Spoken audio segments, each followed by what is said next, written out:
Meaning of flagrante. Flagrante. Flagrante.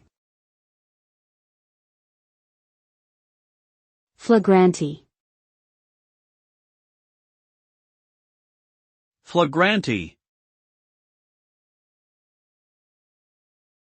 Flagrante is a term that comes from the Latin word flagrare, meaning to burn. In contemporary use, it is often used to describe a situation or action that is done openly, blatantly, or in an undisguised manner. When something is said to be flagrante, it suggests that it is obvious, impossible to ignore, or even incriminating. This term is often used in legal contexts to describe catching someone in flagrante delicto or red-handed, committing a crime or wrongdoing.